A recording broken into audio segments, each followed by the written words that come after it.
What's going on, ladies and gentlemen? I'm Clinton Navigator Bowman, and you're listening to The Experience, episode number 14. I'm joined by Keith Shadowhacks Mitchell. Keith, what's going on, my friend? I'm good, but how are you feeling after PAX and seeing Major Nelson live? You know what? Major Nelson is an actual cool dude. Like, he was mad chill. I wish I got to take a picture, but whatever. Clinton was fanboying. We just walked up and he saw him. I was like, hey, look, Major Nelson. I'm like, why don't you go say hi?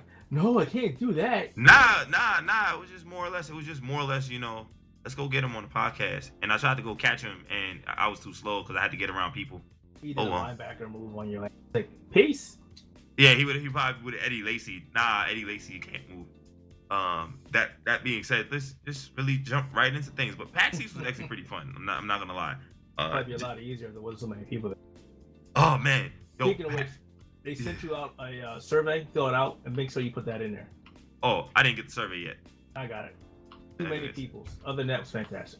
Yeah, we need a media day on time. But I mean, speaking of what have we been playing, which is what have you been playing? What have I been playing? I mean, if it was on the Xbox One, I was playing King of Fighters. I was playing King of Fighters 98 because I don't have a Pro controller for my Switch. So sucks for you. I have one. It's fantastical. So I played King of Fighters 98, King of Fighters 2002, excuse me, and I also played Garou Mark of the Wolves. And if it was a Neo Geo game, I probably played it on my Xbox. What have you been playing, sir? A lot of Zelda, Breath of the Wild. Same Switch, here. Pro controller. A lot of Forza Motorsport 6 Apex, just because I'm just imagining how 7 will look on Scorpio. You really like that game, don't you? I'm a car racing buff. I always have been. I'm really pissed off at Sony that we still don't have Gran Turismo Sport. Yo, Polyphony, get your shit Gran Turismo together. Sport was at PAX East, apparently. I don't know. I didn't see it. No, it wasn't there. Okay. Not that I seen. And I'm like, I don't know. But then again, my focus wasn't the Sony booth. Yeah, that's really it. Surprisingly, I haven't been playing any Dark Souls because I've been waiting for the new DLC to come out so I can be surprised. So yeah. All right, so that's pretty much it. Yeah, and going to the Switch, I've been playing a lot of Master Blaster and Zelda too. So it's like, you know what? I'm gonna play Master Blaster, but I'm gonna wait because they don't have the Pro Controller support in yet, and I will not play any games on the Switch without Pro Controller support because I hate the Joy-Cons. That's you. You can hate the Joy-Cons all you want. I don't give a fuck. I'm definitely hating them. I don't give a fuck. I mean, either way, whatever. So if you're in Preview Ring 3, like myself and Keith are, as we move on to the news, the Beam app is now available as of this recording, so which would be sometime tonight. But that's just Xbox One, right? It hasn't made its way over to Windows 10, correct? Nope. We'll get to the Windows 10 We'll get to that part with the Windows 10 Creators Update later, because there's something about that I want to mention. So essentially, they're releasing Preview Ring 3 System Update 1703. You'll get it automatically if your console is on instant on mode. Once the update's available to you, you can also manually begin the update by going to the guide in the settings menu and all that fun stuff. So auto magically, yes. I love that word. Yeah, the Beam app support will be natively installed on your Xbox One, but you can also stream to Beam using the Xbox's broadcast app, so you can take care of that. You can also enable automatic updates independently from your console's power mode. Oh, that's nice. So you go to settings, system, and then updates in a brand new updates interface. Consoles in energy saving mode will download any available update at shutdown. It's just updates then, not games. It's pretty much updates. So it's basically turning your Xbox One into a Windows 10 PC. You mean it wasn't already a Windows 10 PC? I mean, it's more closely resembling one. You can now also control the transparency level and number of achievements in the achievement tracker. There are some known issues. For example, party chat will stop functioning when headset audio switch from stereo uncompressed to Windows Sonic while in a party. That's not too bad. Controller issue. Upon resuming from connected standby, you may be prompted to update your controller firmware when there is none available. What? That's terrible. That is. Cortana may take a long time to respond while playing certain games. He's waiting for Master Chief to get back. This is true. Some users may not receive certain types of notifications. After capturing a game clip, the game clip fails to automatically post the activity field. So there is a workaround. You can manually view game clips in profiles, capture and manage captures and post activity feed. EA Access may not indicate that you are a subscriber, but you can still download and play games from the vault and receive discounts on EA titles. And the wireless display app fails to launch and immediately crashes to home. So, if you're in the preview ring and you get the preview update, please note these issues. But well, I mean, keep in mind, I'm pretty sure you're about to say what I was about to say. It is still preview, so yeah. That's exactly what I was going to say. See? So keep in mind, if you don't want the preview update, don't update. Yeah, pretty much. Yeah, just letting you know, don't be surprised. Don't be surprised when your thing crashes. So we got the Disney. Do this Windows? Because preview. The Disney Afternoon Collection will be launching on April 18th. Capcom sent out a press release talking all about that fun little collection. Can I admit something to you? Go ahead. I've never played DuckTales on NES. Wow, bro. Never. Have you played the update? Nope. I have it. You have the HD update on PC? Yep. Fair enough. enough. Got it for the kids. I've never played it. That's crazy. So yeah, I mean, a lot of the games some of the games that are included are Chip 'n Dale Rescue Rangers 1 and 2, Darkwing Duck, DuckTales and DuckTales 2, as well as Tailspin. The games will also have a brand new time attack mode and a rewind feature that makes the challenging titles more accessible for newcomers, with the option to rewind time and enjoy a swift recovery from blunders. Yeesh. I don't know how I like that, but you love it. But rewind mode, please. I'm sorry. I don't like my hand being held in video games. I've never liked that. What exactly is the rewind mode? It's just basically like if you mess up, then you just rewind certain. It's kind of like save states in a sense, or rewind and fast forwarding in emulators. Oh, okay. Well, it is what it is. Yeah, they'll also have HD versions of the games with filtering options and a boss rush mode, so you can boss rush. I love when games put those in there. They should have more games that have a boss rush mode. Yeah. It'll be available on Xbox One, PS4, and Steam April 18th for $20. So get that for $20. That's a good deal. About 6 games, $20. That's about. Is it coming to the Switch? No, it is not coming to the Switch, which missed is opportunity. I was about to say that, a complete missed opportunity.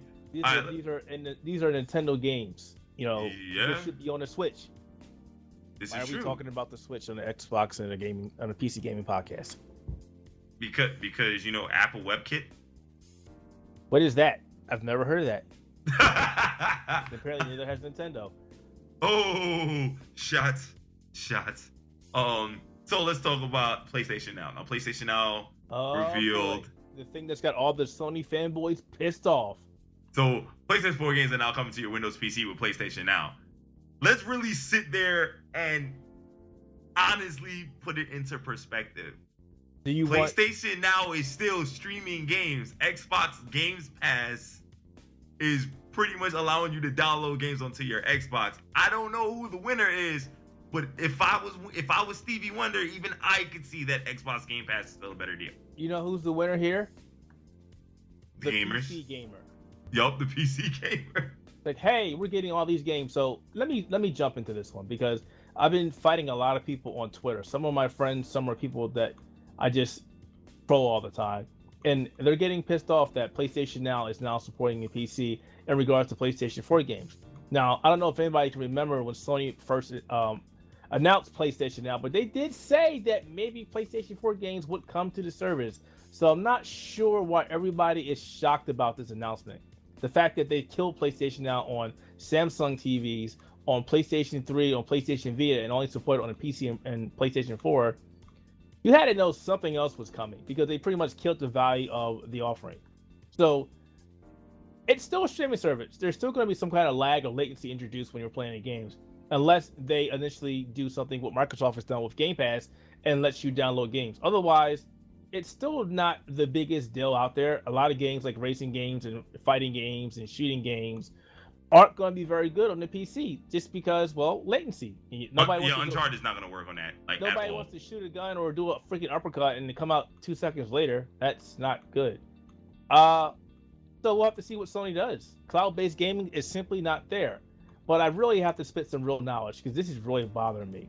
So the fanboys are getting up in arms. The PC gamers are laughing at the fanboys. And honestly, what these people need to understand is that Sony is a business. It is a corporation. It thrives on making money, as all businesses do. Sony is not here to be your friend. They are here to make money. If they can put PlayStation 4 games on a service that PC gamers may support, and I said maybe with minimal effort and make some money off of it, why the hell not? They don't understand this. Sony is not your friend. They are not your pal. They want your money. They'll smile on your face, but hey, you know how many times has Sony stabbed people on the back? Get over it. Move on. Don't like it. Don't play it. PC gamers, you don't want to play PlayStation now? Guess what? Don't support it. This is true. Jeez. But even with that, I still say, and I'm not being biased to Microsoft in this case, but the better deal on paper is still Xbox Games Pass. Well, it depends on who you are. If you're a PC gamer, then right now, at least PlayStation Now is, because you can't play Xbox One games via that service yet. Wink, wink. They did say, but you can still stream your Xbox One to your PC if your internet connection is good and you can handle it with your graphics card. Right. There's that, and I've done it with little to no delay. I played Killer Instinct on my PC using the streaming service with barely any delay. I reviewed the game doing it, and it was fine. Yeah. So you have that. But at the same time, Xbox Game Pass, let's say it does come to PC, Windows 10 PCs. I mean, it still ends up being the better deal all around because it's A, cheaper, B, it's providing 2 generations of games. Oh, yeah. Yeah.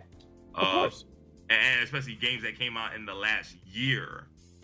So it's not like, Sony's coming out with something that's revolutionary because Microsoft says you can download these to your hard drive. No, all Sony is doing is saying, hey, let's recoup some money that we lost. Right. Done. And that's what it is. That's all it is. Not even a question. Again, people have to stop getting mad. It is what it is, guys. Stop it, please. It's better for everybody because there are people who want to play them, and there'll be people who don't want to play them. Okay, congratulations. But you getting up in arms is not going to make Sony say, well, maybe, Bob, this was a bad idea. You're right, Jake. That's changed their mind. They don't care. It'd be no different if Microsoft was like, we're going to put all these Xbox original games on PC and not on Xbox One. Xbox gamers are going to get pissed off, but PC But I would have been like, fine with it. Who cares? All right, whatever. And Microsoft was like, hey, we're still making money off this. Oh, well. Like, shrugs. All right, so AMD, it could be on April 11th launching 4 new Ryzen R5 cards. Ryzen's. So Ryzen has gotten AMD back into the spotlight, and the performance.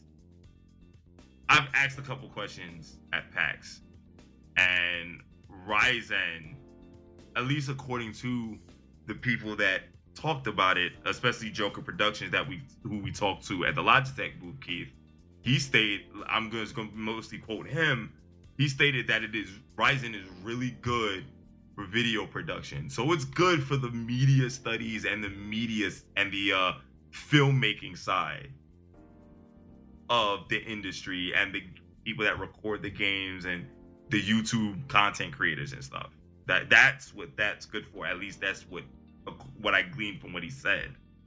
He said that, but there's a bunch of other people that are saying, basically it's across the board, it's across the spectrum. Yeah. People are saying this, people are saying that, and what I'm getting out of this is Ryzen is good for productivity. It's good for gaming, but it could be better. Now, the question that I have with that is most of these people were testing with either the 1800 or the 1700X. But not the 1700 itself. Right, they were testing with right now the top of the line Ryzen and putting it against, the mid to top of the line Intel processors.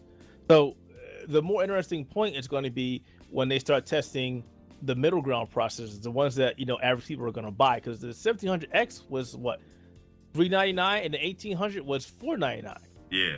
So the real challenge is going to be when you start testing these processors that are like $200 to $300. These are the ones that are going to be the ones that sell the most. These are the ones that average consumers and mid-range gamers are going to pick up, not the enthusiast level processors. I will say that they are beating Intel as far as price per performance. They're right back where AMD used to be back in the day, the Ceprons and the Durons and the Athlons. Yes. So it's going to be a big push to see how the performance is. Now, that said, I think AMD could be marketing this a little better than what they're actually doing. But before you get into that, let's talk about the spec in terms of the R5 series of processors. The 1400 has a 4-core, 8-thread processor at a base clock speed of 3.2 gigahertz, and the price for 169, it can get overclocked to about 3.4 gigahertz. The 1500X is a 4-core, 8-thread at 3.5 and get overclocked to 3.7, and that'll be 189. The R5 1600 is 6 cores, 12 threads, can be overclocked to 3.6, and is 219. And the 1600X is a 6-core, 12 thread, up to 4 gigahertz for 249. Don't hurt yourself there. That's insane. For price per performance, that's actually really good. You can get a 4 gigahertz processor, 6 cores for what, 250? If about right there. If that's a thing that's going to be a thing.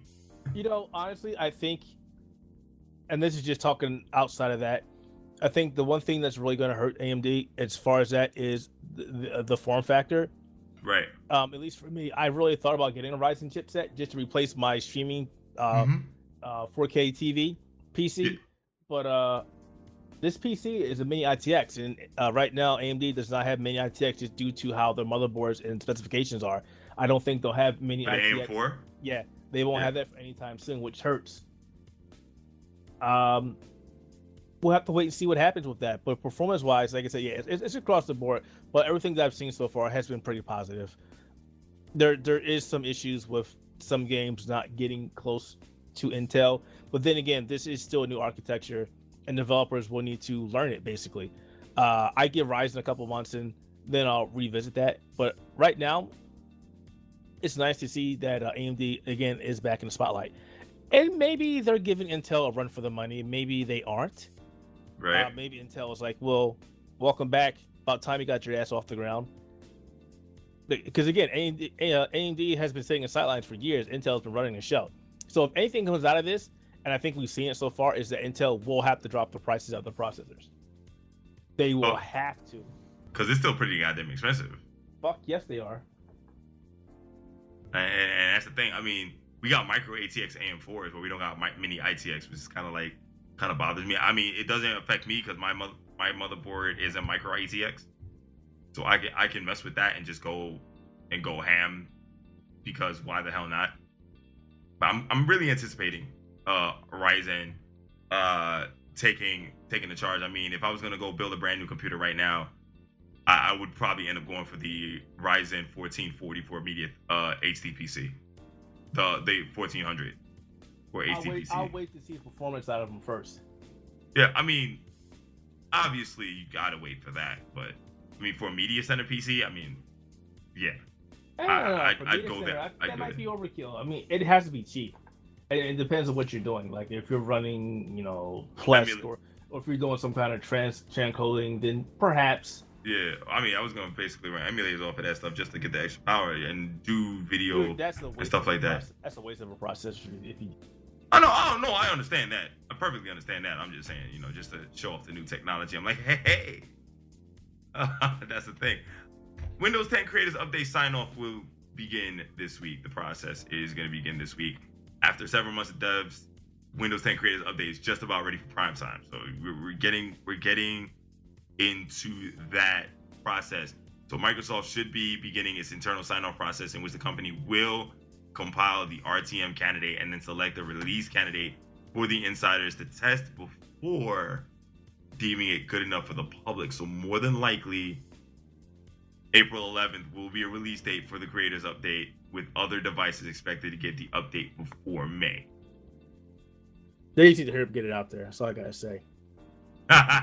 Really? really? At least they didn't give it a release date when they initially said it. So, the current plan is April 11th for the desktop release. It is current not plan 100. The current plan is to get their stuff together before E3 and they show off Scorpio, right? Pretty much. I mean, it's said that it's very unlikely to the Xbox and Windows 10 mobile will also receive the update on the same day, but apparently the Windows 10 mobile creators update will roll out a few weeks later, and then Xbox once that update is ready as well. Xbox. It's gonna be pretty fantastic once we start to really see these things roll out, because Microsoft is trying to get into the content creator space, and I think this is a good step. Do you? Do I? Yes.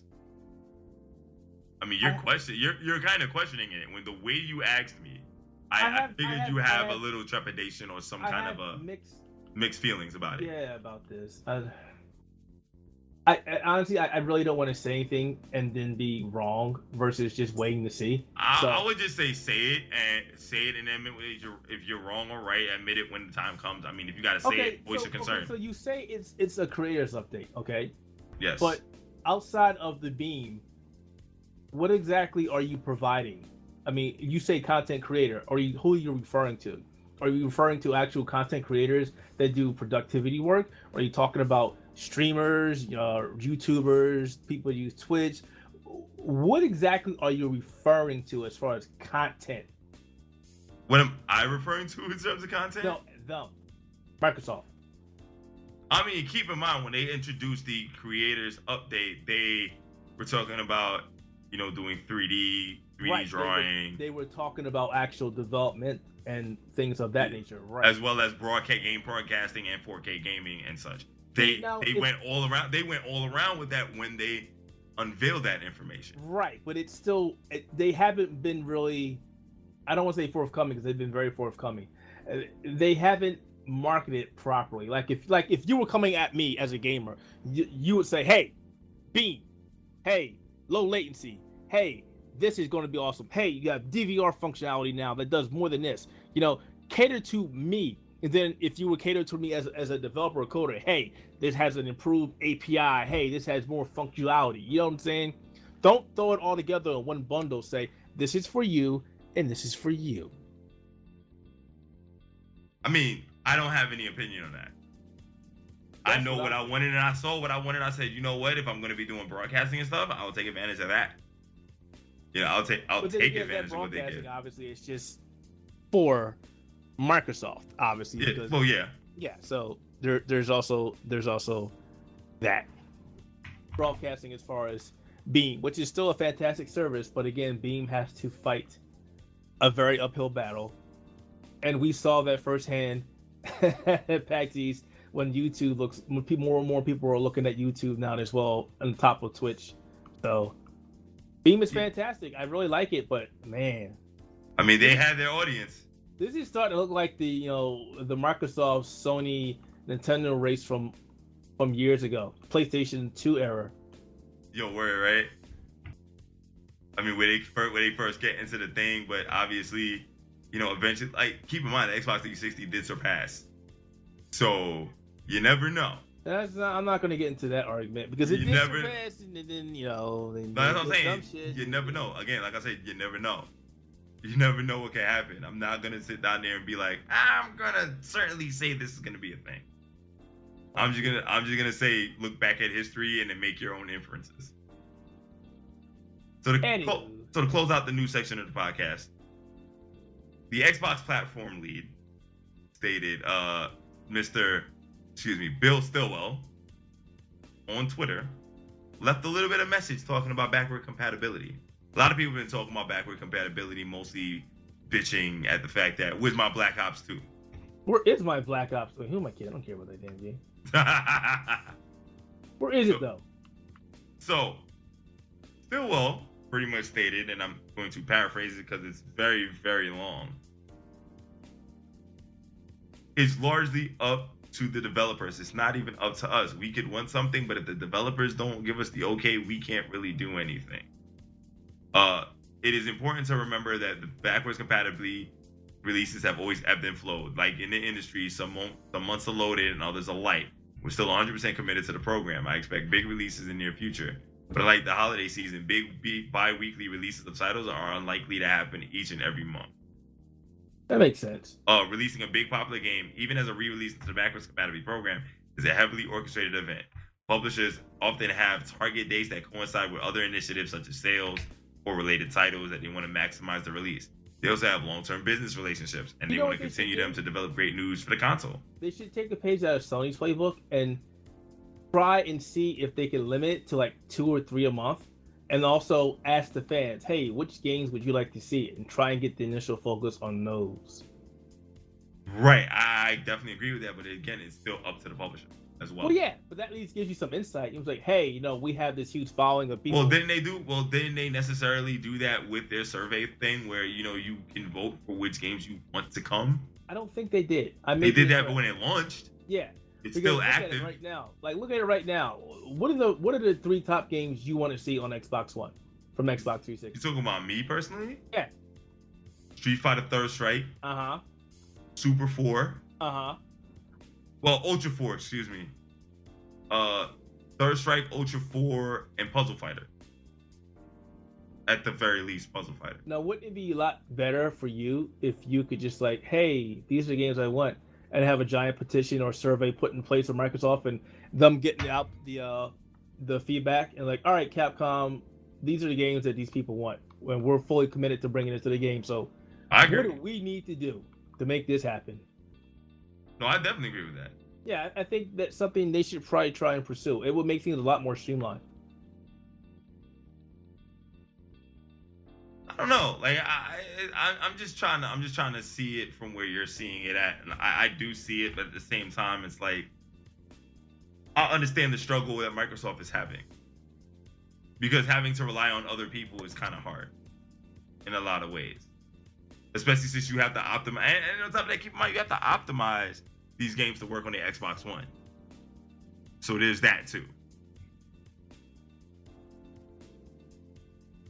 And then silence fills the room.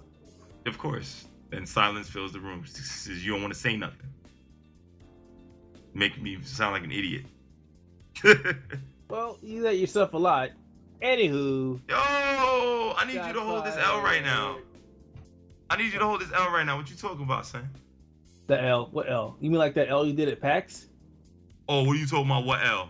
When you got on stage? Yo, you really going there now? Or when I fought you with Nina with a busted controller? But you see, at least I went on stage and fought. Yeah, I wanted to go on stage too, but they wouldn't pick me. I wonder why. Oh, QQ. Suck it up, princess. Anyways, Shills to pay the bills, ladies and gentlemen. We got to get out of here. So let's talk about podcasts. Sony Centric is a thing that we're doing. We also have the Nintendo Entertainment Podcast. You can also check that out if you want to get a chance to check out some Nintendo news. Sony Centric for obviously Sony news. We have the Center Analyst, which another episode will be coming out this week. Very, very good analytical podcast. You get your brain working in terms of film and media.